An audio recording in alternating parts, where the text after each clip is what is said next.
How are you all? All right. In my ancient language, Atu Inanika. Good day, ancestors. We will begin this portion of the interaction with a little bit of a follow-up to what has already been said briefly, with the idea of the different games as analogies for the different levels of consciousness in your reality. Now, many of you may not play the game of chess, and as we said, that's fine.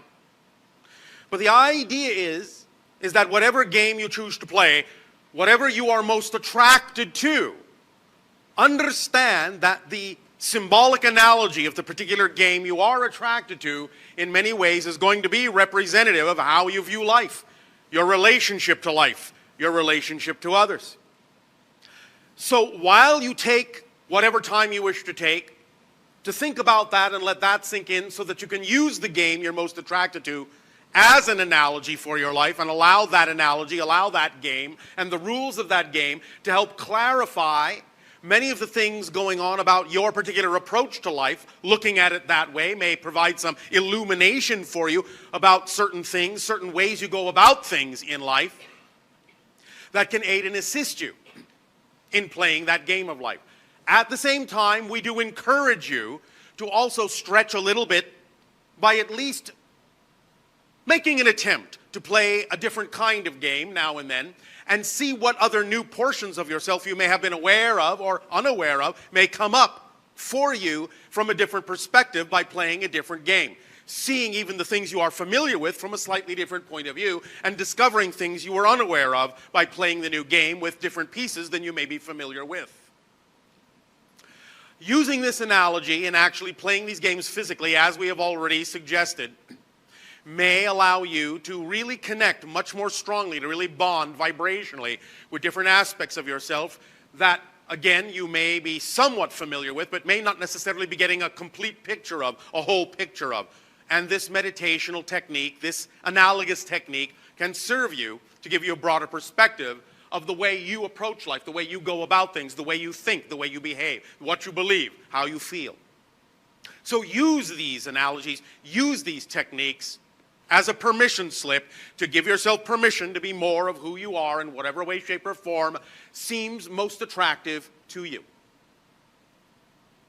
Now, letting this sink in, we will once again ask, in what way may we be of service to you with the questions and answers, or if you wish, in our ancient language, Atu Iliadashta, what reflections may we provide? You may begin with your questions if you wish. Hello, Bashar. And to you, good day. Speak up and be bold so that all may hear what you have to share. I had two questions. Yes. The first one would be if you could explain the concept of maturity. Maturity. Mm-hmm. All right. And the second? Is there such thing as soulmates? Let us begin with the second. Is there such a thing as soulmates? Yes and no. No in the sense that it isn't always what you think it is in the way that many of you define that idea, and yes, in that sometimes it is, but it is also many other things. In other words, it is, in some circumstances, true that different individuals have created for themselves a particular vibrational match in the idea of another soul. Sometimes that is actually even a split off of the same oversoul. Doesn't always have to be, but it can be. But the idea of a soulmate in that context is still, vibrationally speaking, that soul that will, for whatever time period, best reflect to the other person in the relationship whatever it is that person needs to know about themselves to become the fullest representation of their being that they possibly can, and that person reflects the same back to the other. Thus, in that context, while it may be possible to set up very specific interactions and relationships in life that are representative of what you classically call a soulmate energy, you can also understand that from the definition we have given you, anyone that you interact with at any given moment is a type of soulmate, because they're the person that needs to be in your life at that moment. They're the person standing in front of you at that moment, reflecting to you at that moment the things you need to know at that moment to be your fullest self, if you use it that way. So in a sense, a soulmate can even be someone that you may call, quote unquote, an enemy. Because they may be putting you in a position of having to look at certain things within yourself, face certain things, examine certain things within yourself that actually ultimately serves you in the best possible positive way. It's up to you to use every relationship in a soulmate fashion in order to extract from it all of the energy and information that will actually truly serve you to become your fullest self, and simultaneously reflect back to the other all the things that will allow them also, all the opportunities that will allow them also to choose to be their fullest self. And when you use relationships for that purpose, in that way, as reflections to allow, to support all others in the relationship, to give them the best possible example and the best possible opportunity to become their fullest self without condition of what that may mean, then you are functioning in that relationship, to answer your first question, in the most mature way possible. Does that answer both questions for you? Maturity is the ability to truly see, to truly serve, to truly know what is going on for the best of all concerned, and to trust and allow the synchronicity in your life to unfold in a way that you know is actually serving everyone best, including you. So that there are no need for the idea of desperation. There are no needs for the idea of neediness. There are no needs for the idea of imposing your ideas on someone else or trying to control anyone, because you know you're already self-empowered, and you already know that the greatest power requires the gentlest touch. And thus then, when you force something on someone in any way, shape, or form, you're actually saying you don't believe in the power of what you say you believe in. So the idea of maturity is to have a broader perspective and an understanding of the nature and structure of existence and your relationship to it and within it and to each other, knowing you are all connected and all reflections like mirrors for each other, to allow each of you to become who you are as fully as you possibly can. And that will create a world of mature adults. Does that make some sense to you? Yes, definitely. Does that help? Yes. Why, thank you. Thank you.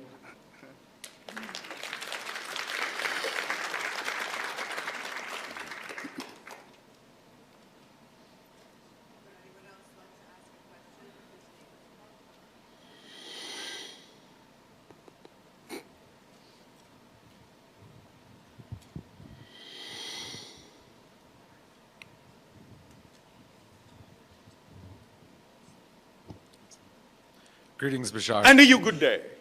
I wanted to ask you about the use of magnesium stearate as a filler in nutraceuticals and what the general and specific pros and cons are of that. In that context, do you believe it is the most organic and natural thing that you can use? No. Well, there's your answer then, isn't it? Okay, excellent. Simple.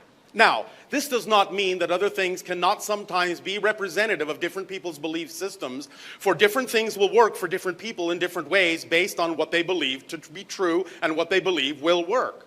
Nevertheless, there is a general idea based on what we talked about earlier about the general collective level of the game, the general rules of the game, that all the things you truly actually need for support have already been provided for you automatically on the game board by the earth itself. And when you have a fuller understanding of what all those things are, you will realize that you don't necessarily need in every circumstance to create something artificial. The idea of extending yourself in that way can be a natural extension, but the idea is also for the purpose of refining your belief systems to the point, ultimately, where you know that it will take very little of what is already provided for you in a natural way to suffice to support you in all the ways that you need to be supported in your life. Does that clarify the idea? Yes, it does. Thank you. Is there anything else you wish to discuss? Yes, if you could expand and clarify on the understanding of the activation of mitochondrial DNA and how it connects to the 6th generation of hybrid children. The mitochondrial DNA is in some ways paramount to the idea of the continuation of your race, the hybrid race, in a way, because ultimately your world will become what we have termed the 6th hybrid race. And the mitochondrial DNA is of paramount importance in making sure that there will be sufficient compatibility in your DNA structures into what you call the future for the transformations that need to take place in your species to take place to allow you to become what might be termed hyperhuman. Does that make sense? Yes. Does that answer your question? Yes, it does. Thank you very much. Thank you.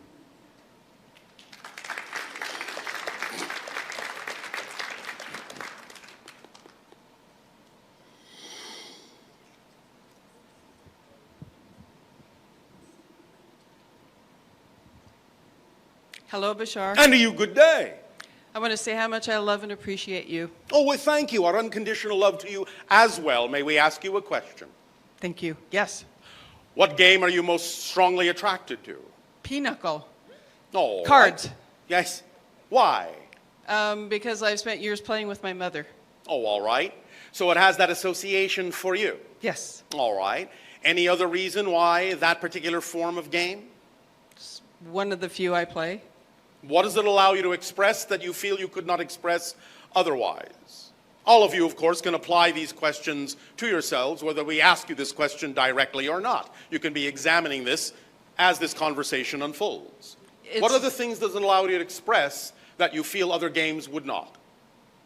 I can't answer that, but what it does express... Oh, yes, you can. I'm sorry. I have fun with my mother, and it's a communication for us. Communication. Yes. So it allows you to be clearer in your communications, more Yes. expressive in your communications, yes? Yes. All right.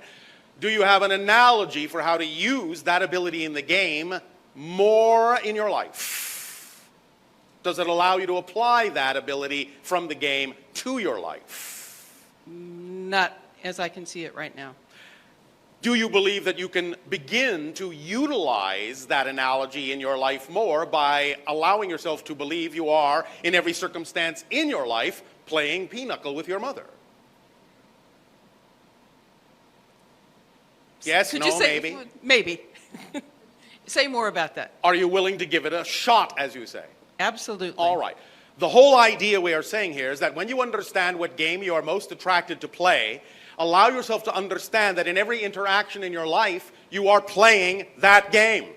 So look at what the game does for you when you're playing the game in the way that is most fun and most expanding, and understand that if you thus then interact in all circumstances in your life from the same energy, from the same perspective, from the same ability, you will achieve much of the same excitement, much of the same expansion, much of the same clarity, much of the same ability in all other areas of your life, if you see your life as one big giant version of the game you're most attracted to.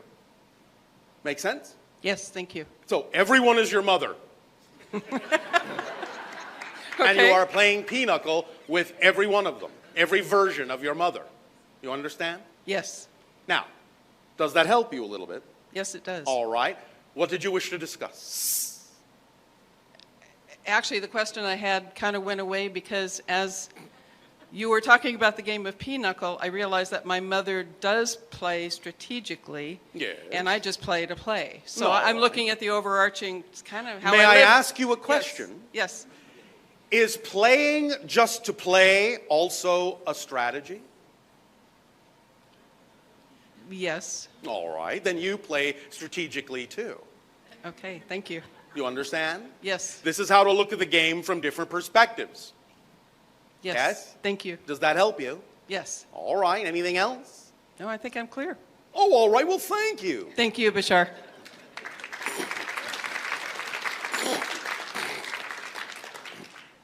Please understand that when we say playing strategically, we do not mean in any way, shape, or form to imply that you are being deceptive in a negative way. It is simply the idea of understanding the true relationship in the things that you have relationships with and maximizing the potential of the relationship in all directions for all people involved. That is playing strategically. More if you do. You will enjoy everything more if you do. Let go of the things that are not you. Let go of the things you don't know and don't need to know right now. For you will know them when you do need to know them.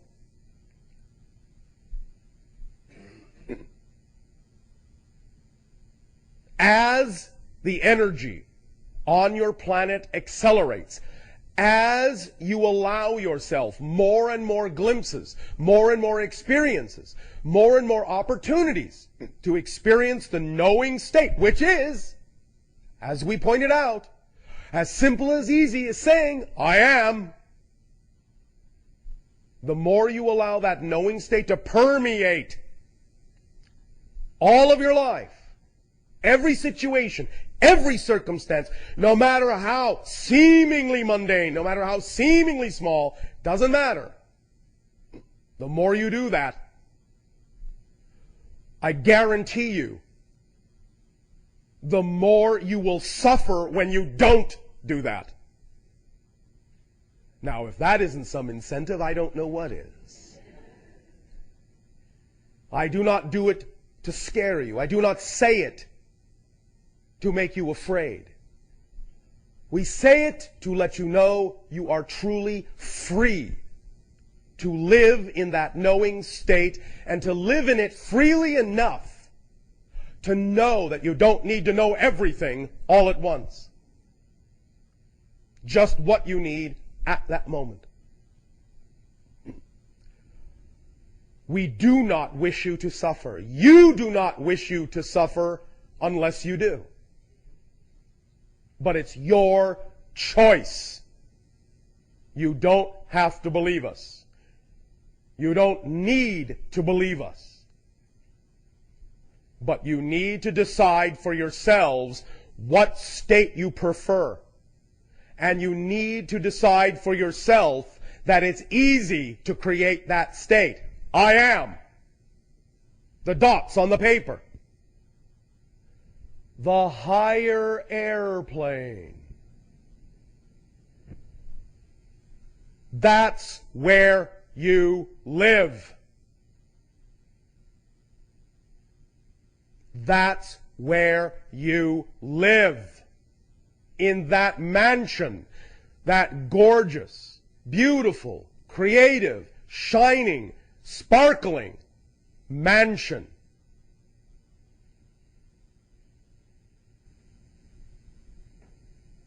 You do not need to live in the squalor of beliefs that do not serve you.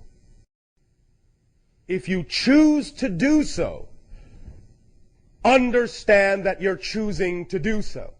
There are no exceptions.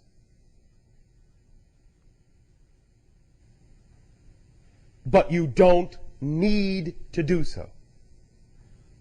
You can be in knowing. You can.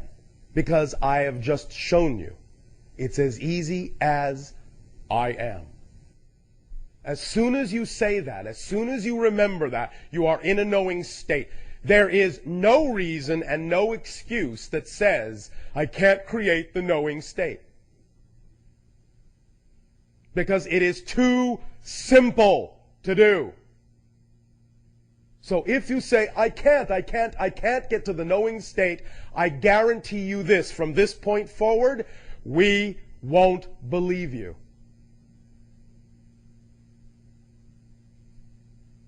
Say it out loud. I am. I am. It is an absolute fact. You didn't have to repeat that. But thank you for doing so. Shows you are in the moment. because it's true. It is an absolute fact. If you want to say it out loud, by all means, it's an absolute fact. That I am. There is absolutely nothing that can contradict this. Nothing exists that can contradict this. If you are, then you are. That's it. Isness is your only quality. It can become nothing else. Isness, the quality itself, can become nothing else. Yes, within creation, you can experience becoming many things, but all of them still exhibit isness. They all still exist. You still exist. No matter what you become, you still exist. Existence is your basic quality. That can't change. It is the first law. It doesn't change. It is. It is. It is. It is. It is. You are. You are. You are. You are. I am. I am. I am. I am. I am. Even if it were possible for you to suddenly not exist at all, you'd never know it, so why bother caring? Why spend time worrying about it? You would never know it had happened. But if you do exist, I guarantee, because all that is guarantees by its very nature, if you exist, there is only now, so you must always exist, because there is only now. There's only now in which to exist. And if you exist in the only now there is, you always will, because there's only one now. That's it. So here you are. You're part of the club. Lifetime, lifetime, lifetime, lifetime, lifetime to infinity membership. Free of charge. Forever. Start taking advantage of membership privileges. It's up to you. Stay in your knowingness. It's up to you. But now you know it is simplicity itself to be in that state. There is no rationale whatsoever that will make sense anymore that says that state cannot be achieved, because it is the actual easiest state to achieve, because it's the most basic state to achieve. So start from there, let it be obvious, and let the obviousness filter into every aspect of your life, and let it be all right to not know what you don't know. That's all it takes. That's all it takes to have absolute serenity in your life. On every level, for everything. Be in the now. Be in the knowing. Do you think it's an accident that in your language the words now and know are so close in structure? Be in the now and you will know. Be in knowing and you will always be in the now. Always. It's that simple.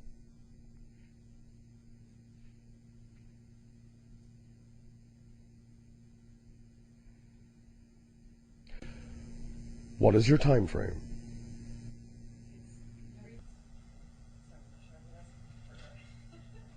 We know you enjoy conferring about time. We will give you an opportunity to do so. You mean before the break? Did that make you feel good? Have you come to a consensus now about the difference between time and timing? I was referring to the entire session, but I didn't realize we were having another break, so we're in agreement. I see. So the same event produced two different perceptions. Thank you for being an illustration of our first demonstration.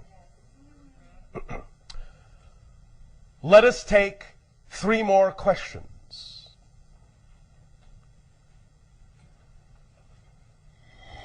Bashar, this is a question from a News for the Soul listener. Oh, all right. And it's a compound question. A I'm gonna put these, compound question. yeah, I'm going to put these together. Yes. It says, okay, I can talk the talk, but why is it so hard to walk the walk concerning faith when the chips are down and things aren't going my way? Am I just deluding myself? And please explain where the line is, the limits of what is actually possible through the power of faith or knowing for real in this dimension of reality. To some degree, this question has already been answered. The idea simply is that any delusion that exists is the delusion that the negative belief systems hold sway over the positive ones. So when you say the chips are down, turn them up, because you have the ability to do so. It's not deluding yourself to turn them up, but the irony is you don't think you're deluding yourself when you turn them down. The idea is, as we have recently discussed also, yes, of course, you live in what might be described as a relatively limited reality, and of course, certain things will not be apropos to manifest in your reality. It doesn't mean that there really are limits per se, but there certainly are agreed upon parameters that will make sense according to your local reality. So you will usually abide by them. But with parameters, you have free rein to go far and wide in choosing anything that represents your creativity and joy. To put it simply, if there is really something you're passionate about in your reality, it really truly represents your true passion in that reality, it would make no sense for you to not be capable of manifesting it in your reality. Therefore, anything you're truly passionate about, you probably wouldn't be passionate about if it were not possible to manifest in your reality. That sounds wonderful. We think so. Oh, what? We know so. Oh, that's great. Well, thanks very much, Bashar. You are welcome. Any other questions? Good afternoon, Bashar. And to you, good day. When we speak of the common time-space continuum, when Yes. you do, Yes. you speak of it as a three-dimensional continuum of space and time, time not being treated as a fourth dimension.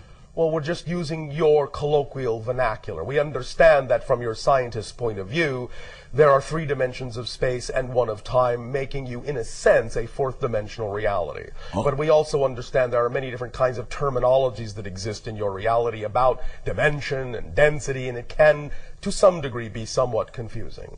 Understood. Einstein does refer to the fourth dimension as an imaginary dimension of space. Yes. Now, understanding, as I thought I had, that time and space are inseparable in my experience, Yes. I come across what they call M theory, Yes. which arrives, short version, at an 11th dimensional model Yes. in which they have 10-dimensional universes Yes. floating in an ocean Yes. of an 11th dimension of time. Yes. And that sounds to me like we have now made a new kind of time, which is absolute, linear, and just like the kind of notion of time that was pre-Einsteinian.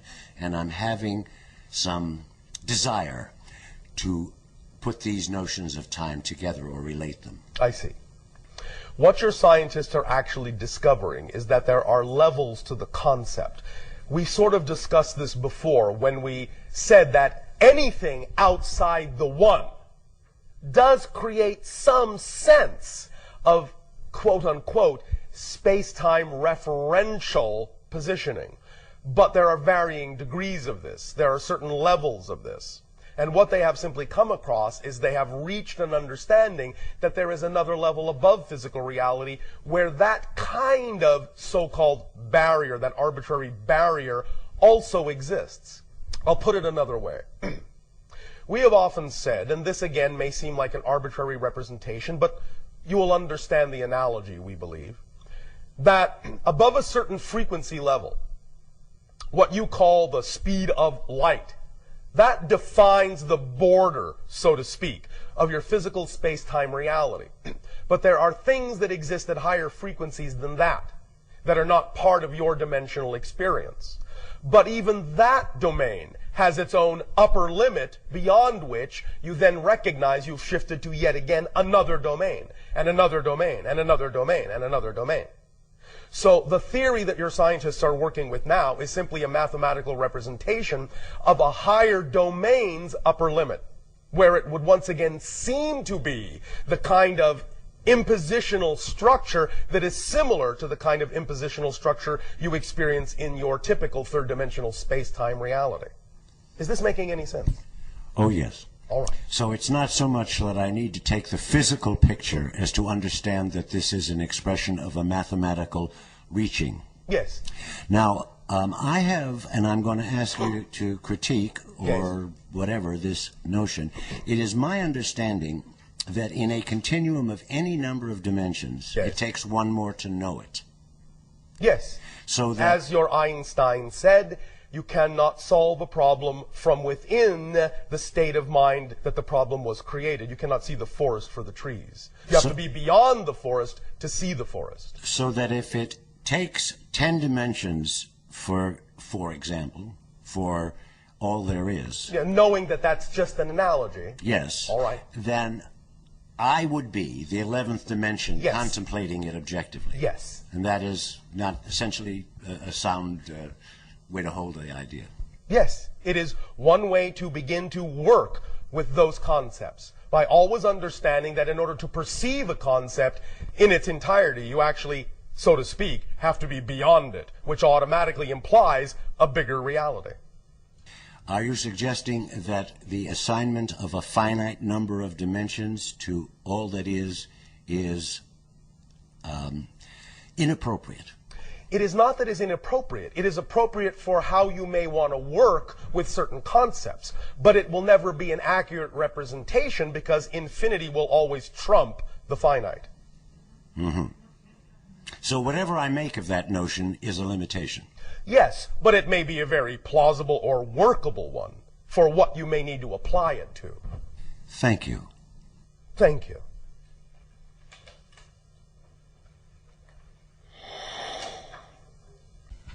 Hello, Bashar. And to you, good day. I know that I have chosen to suffer this weekend. Oh, all right. And why did you choose that? I have been experiencing a challenge to my faith.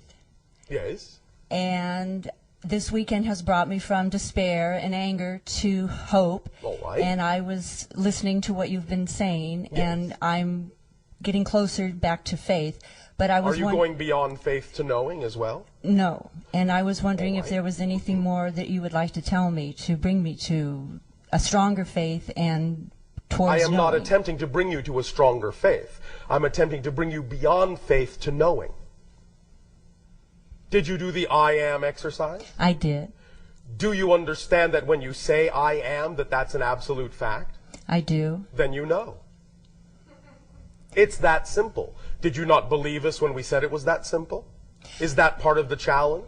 The challenge for me is when you say circumstances don't matter. Yes. Do you That's want me my to challenge. explain that? I want to know how I can believe that and demonstrate it. Oh, thank you. We often have said, though we understand how this first sounds in your language, we don't mean it negatively, that the greatest gift creation has given is that life is meaningless. There is no built-in meaning to situations or circumstances. They're just neutral props. I'll put it another way. You are aware, to some degree as we demonstrated earlier, that any given situation can actually produce even opposite results, yes? Yes. Or opposite perceptions, yes? Yes. All right. You can look at any situation and you could see a positive outcome or you could see a negative outcome of the same situation, yes? Yes. Well, that shows you that no situation's meaning is absolutely built in. It's determined by how you see it. So if you decide that a situation will have a positive effect on you, that's the effect it will have. If you decide it will have a negative effect on you, that's the effect it will have. The situation doesn't come with a built-in parameter that says it's going to affect you positively or negatively. That's in your hands to determine. So nothing has built-in meaning, and therefore that's why we say, The circumstances don't actually matter. It's the state of being that matters, because it's the state of being that allows you to determine what meaning you will assign to those circumstances that are fundamentally neutral. Does that make sense? But if someone's in harm's way, Yes. how can you look at that in a positive way? All right, thank you. There is a difference between observing that something is mechanically negative or mechanically positive. Positive being segregative. In that sense, the negative being segregative, the positive being integrative. You understand? No. You don't? No. All right. When we talk about positive and negative, we're not talking about subjective good and bad. We're talking about an actual mechanical description of energy. That which is negative in that sense is that which segregates, separates, shall we say, isolates, disconnects, forms experiences of disconnection. That which is positive forms experiences of integration, unification, bonding, oneness. Do you follow that? Yes. All right. The idea being that if you operate on a fear-based definitional system, more often than not, you will experience more emotions of disconnection and greater fear. Thus, you are seeing that the mechanism is simply generating an expanded version of itself by perpetuating more doubt, more disconnection, more fear. Does that make sense? Very. More misalignment within your belief systems from your core. The fear itself is the expression of negatively aligned belief systems. Does that make sense? Yes. So, the idea being, when you see somebody operating in a negative way, or when you see a situation that you are saying someone is being harmed in, you can recognize the mechanisms that might be involved may be negatively based. Nevertheless, you can also recognize, as you can in many situations in life, that that being that person, while not necessarily excusing the negative behavior, might also allow others to learn something positive from it, or might give someone else a positive effect. I'll put a very simple example before you. We understand that it is negative when someone abuses another person. That's a negative act, perpetuated by negative beliefs. It is segregative, it is isolating, it is disruptive, it is disconnective. Nevertheless, if you came upon the situation where you're seeing someone being abused, and you come to their assistance and help them, then you are putting positive energy into it. And if you say, in seeing this, I am now inspired passionately to do what it takes to make sure this doesn't happen again on our planet, anywhere, then you are going to generate a positive effect out of what essentially started as a negative experience. Do you follow that?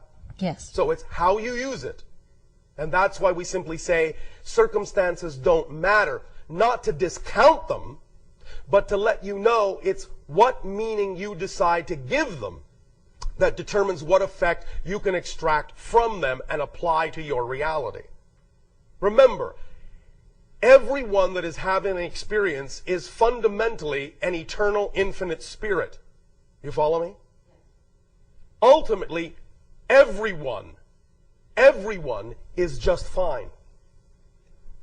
Everyone, I'll put it colloquially, everyone goes to heaven, no matter what they've done, because that's the only place there is. The idea is that you are created in unconditional love, and that's the only place there is to go back to. Unconditional love.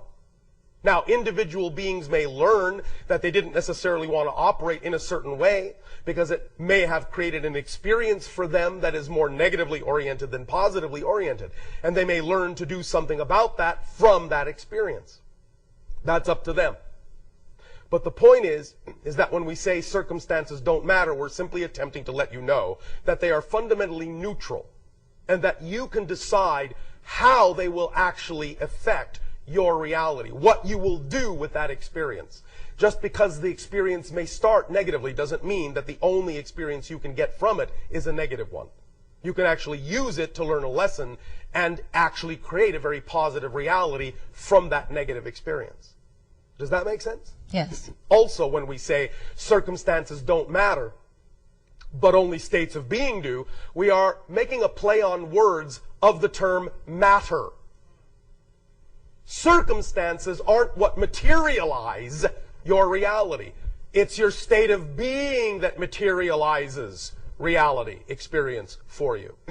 The circumstances are simply neutral props that allow you to decide whether you are, by reflection, in alignment or not. Does that help? Very much. Thank you. Thank you very much.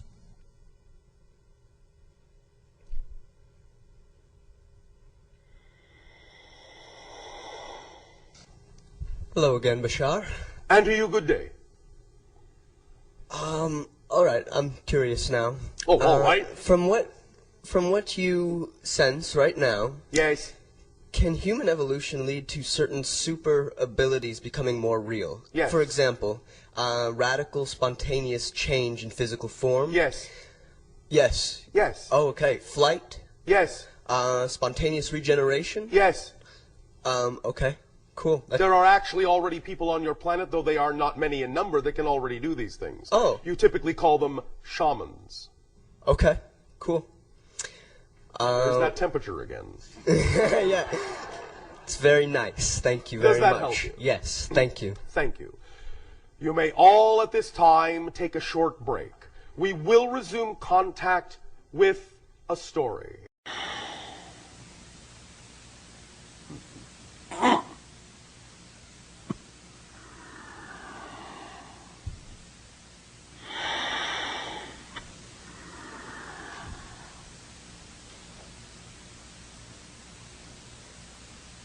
Or it'll say, let us continue this transmission with the following story.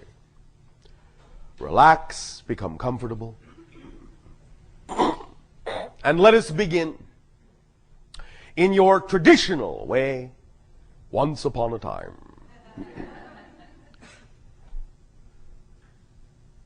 There was, many of your years ago, but yet to you, still many of your years in the future, a world which was fashioned for the purpose of continuing a civilization that had brought itself to the brink of destruction. And this world was fashioned so they could have a second chance at perpetuating their culture, their civilization.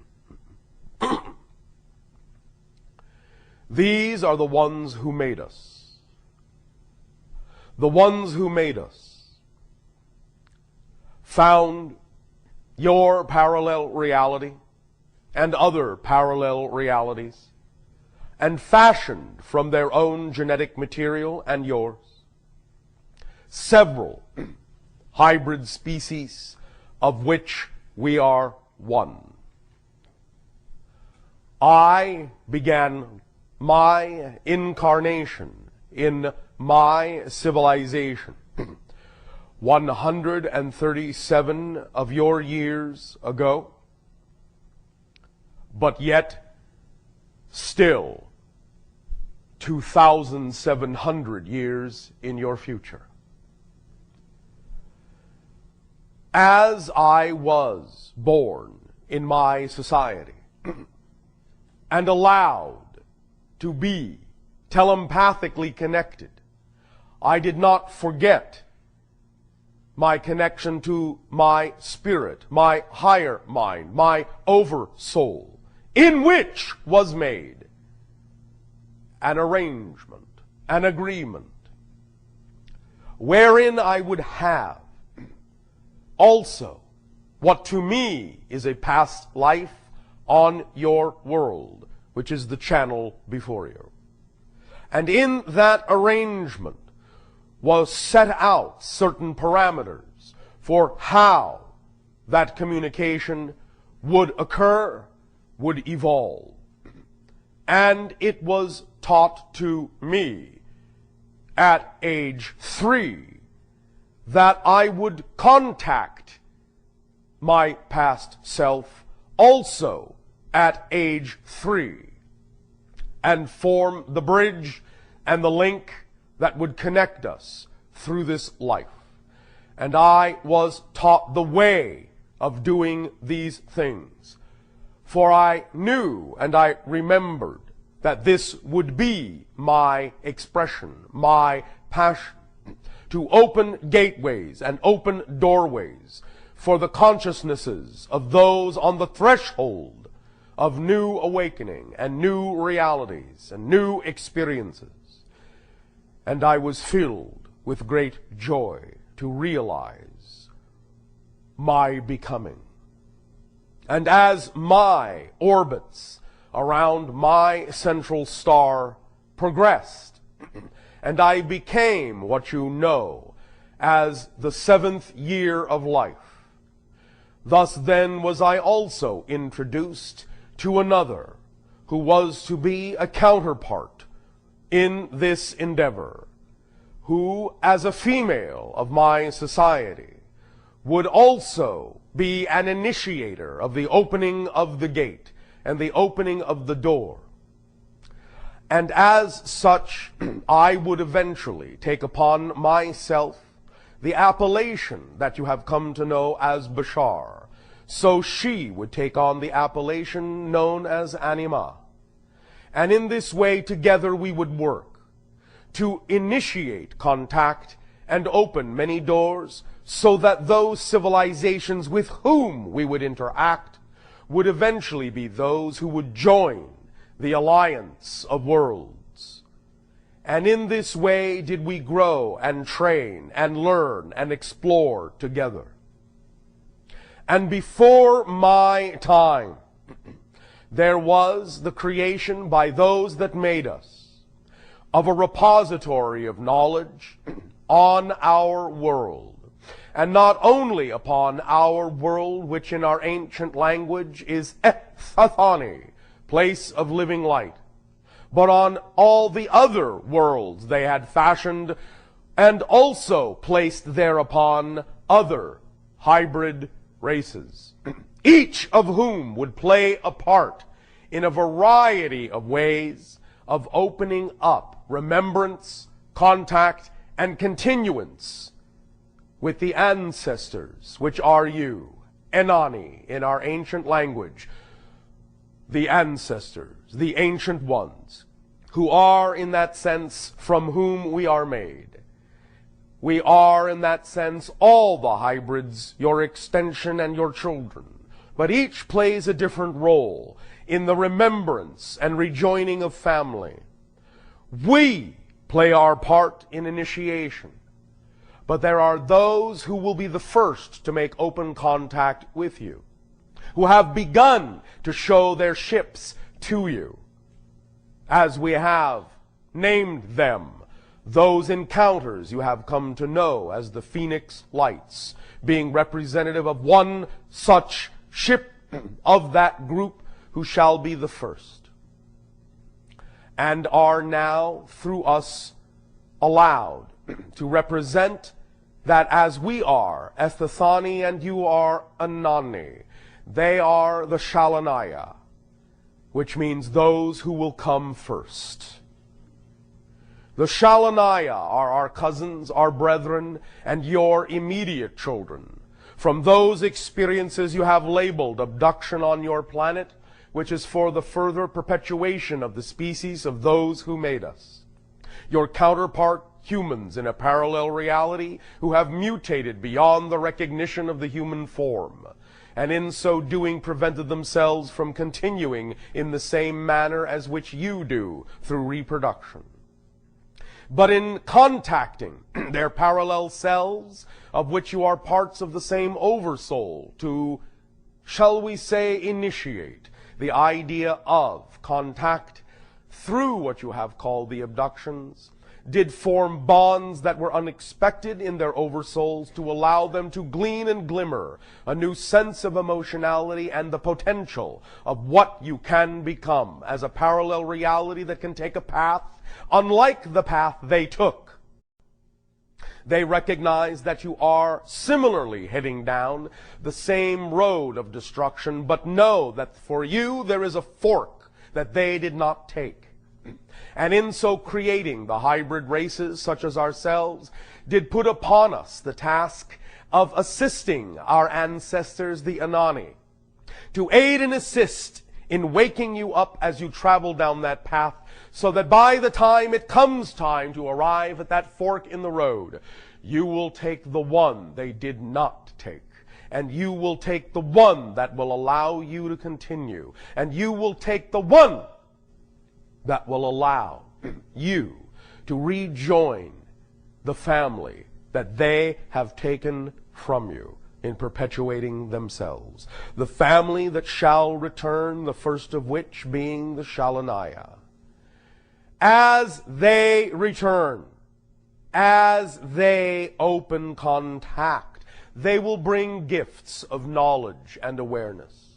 They will remind you of your true histories, not history in the singular, but histories, all the way back to the origins of the DNA that has plied its way through space, finally arriving in the solar system you call your own, and setting up incarnations on the planet that has been destroyed, Marduk, on the planet that has been destroyed, Mars, on the planet that has yet to be seen as whether it will live or die, the Earth, but which we know you will continue on with. For we would not at this point be speaking with you had you not taken the fork that would allow for the family reunion.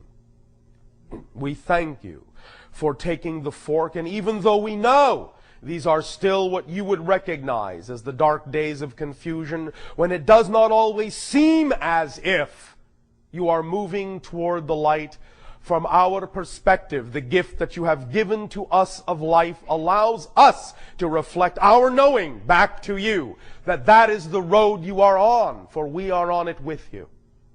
And we will never, ever leave your side.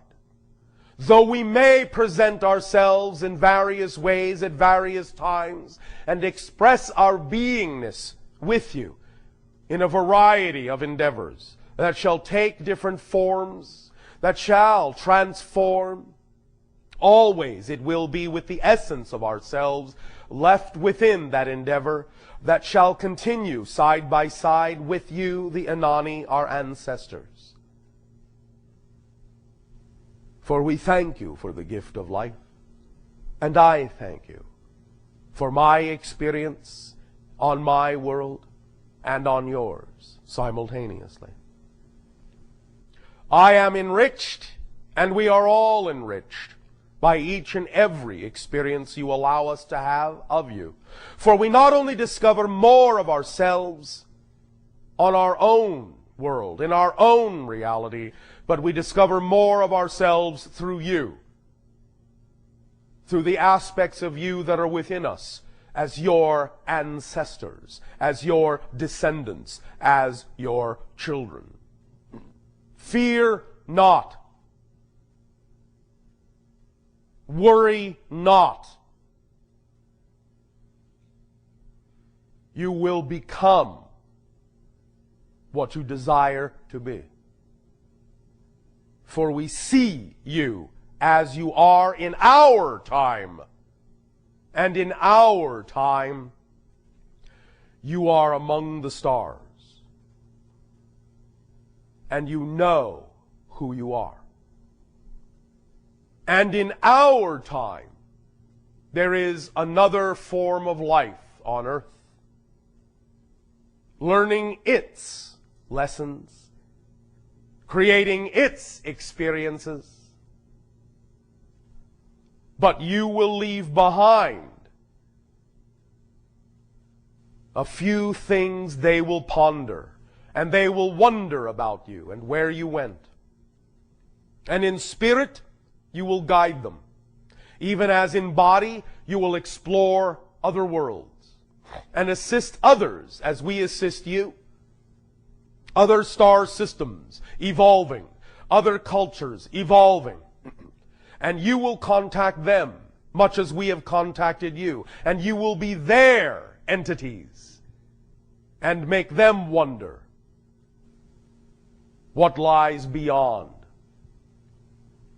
And you will bring them up the ladder with all of us as you take your place as a full-fledged member of the Interstellar Alliance. That gathering, which together synchronistically expands, enriches all who participate, all who harmonize within it. Because the core is the freedom to be the fullest individual and to learn that by being such, that this is what creates the harmony of unity. That diversity and the strengthening of your diversity, your true nature, is what allows for the harmony of the unification to express itself perfectly and allows for continued expansion within all that is. We share with you our beating heart, for it is with the unconditional love of all that is that we speak with you and that we remind you to know yourselves fully.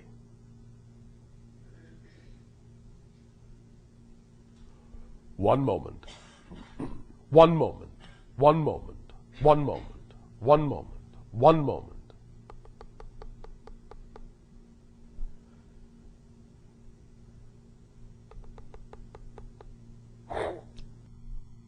Look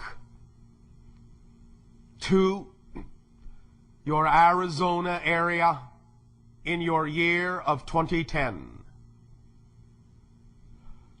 There shall be another opportunity for contact with the Shalaniah. Look to your Arizona area in your year of 2010. There shall be another opportunity for contact with the Shalaniah. In your year of 2008, you shall have an opportunity to set in motion the circumstances in your society that will allow for the initial recognition to occur in 2010. In 2012, there shall be, in a variety of what you call sacred sites, another opportunity for recognition of the Shalaniah. 5 years hence from then, what you would call your year of 2017, there shall be the first broad awakenings of the memories of contact that has occurred in and around various cities. People will awaken to dreams that are memories. There will be, at first, psychological confusion at this, but by your year of 2020, the dreams will explain themselves sufficiently so that all of these that remember will communicate with all others that recall. And there will be the establishment of communication vehicles, centers, sites, on your internet for those that remember the encounters that will reveal themselves in the dreams. After your year of 2025, there will then begin a series of limited open contacts in isolated areas, predetermined, pre-selected, pre-chosen on your planet. In and around your year of 2030, there will be preparations for large-scale open contact in your year of 2033. These events are as we read your energy now. You have the ability in your year of 2008 to put exactly this timeline in motion. You also have the ability to extend this timeline depending on what you do in your year of 2008. It is in your hands now more than ever before. Begin open dialogue. Begin request of open discussion of what your government knows of extraterrestrial existence. Strongest opportunities that exist in 2008 for the change of your American government. Infuse that change with recognition not only of what must accelerate to aid and assist the environment of your world, but simultaneously with the idea of contact with higher, different, other intelligence. Begin in whatever way is representative of your passion, these dialogues, this infusion, these ideas. Use your imagination. Come from the knowing you. Do not be afraid of the dream. Do not be afraid of the dream. Do not be afraid of the dream. The dream is what will awaken you. That is the paradox. Dare to have the dream that will awaken you. Know yourself. And as you know yourself and give off more of the frequency of your true essential nature, the Shalanaya shall recognize you by that sign and shall gravitate toward those they must meet when the time comes, when the reunion happens. This is simply our opportunity to share these ideas with you, to share this possibility of unfoldment with you.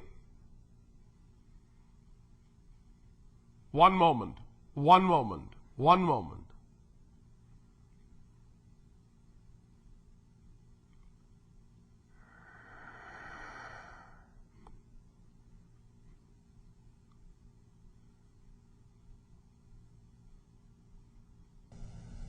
Mommy, Daddy,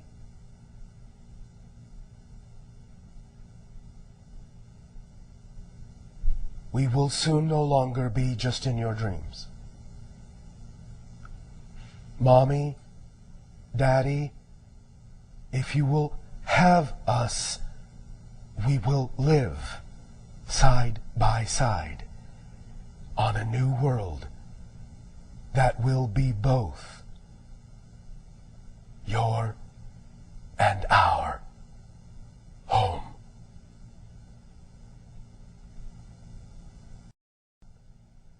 We will be in your dreams. Good night, Mommy. Good night, Daddy. We will see you soon.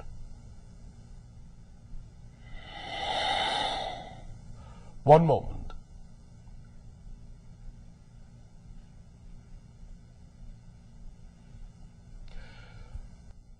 Your world is preparing to experience a level of unconditional love in the near future unprecedented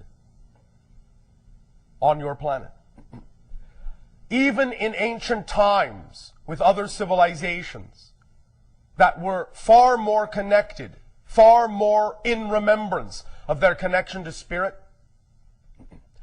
never before on earth have you gone through the darkness to the light in this way, and the remembrance shall be profound by having taken that path. And the love, once regenerated, shall never be lost again. And in 1,000 of your years, you will no longer incarnate at all as humans on your world, but will, as we said, leave it for others to use for their own journeys, their own experiences, their own discoveries of self, but you will guide them, you will aid them, you will be their spirits, you will be their entities. You will be the ones to whom they turn for guidance. This is your legacy, even as it is wrapped up tightly with ours. For we are one family. And as family, we are inseparable. We love you. All of you. Each of you. Forever and ever and ever.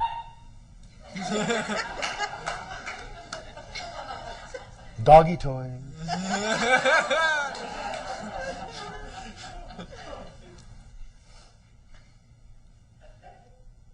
We are going to remind you now to know yourselves. Remember the simple things we have shown you here. The simple ways, the I am, to be in knowing, the dot on the paper. That's all it takes. Know what you know. You don't need to know what you don't know right now. That is sufficient for you to be all you need to be in this moment. Enjoy yourselves as we enjoy you.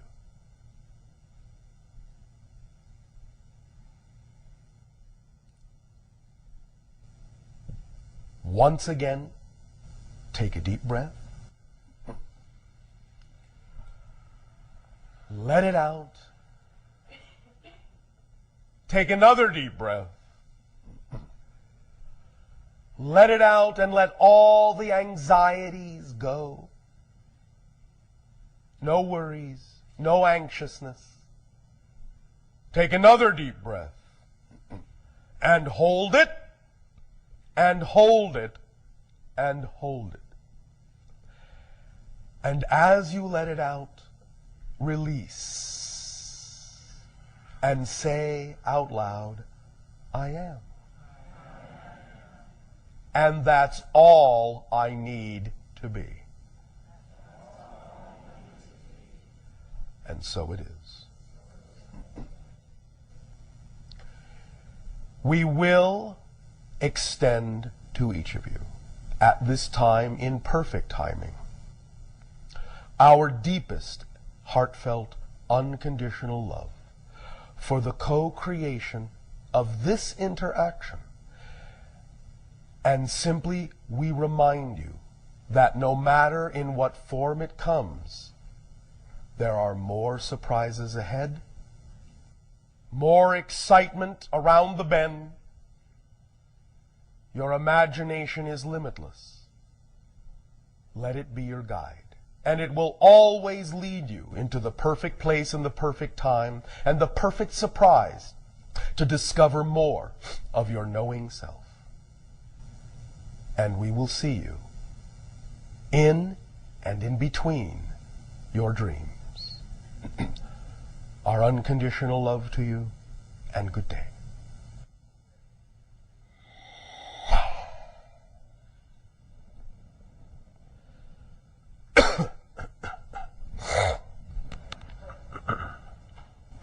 How did it go?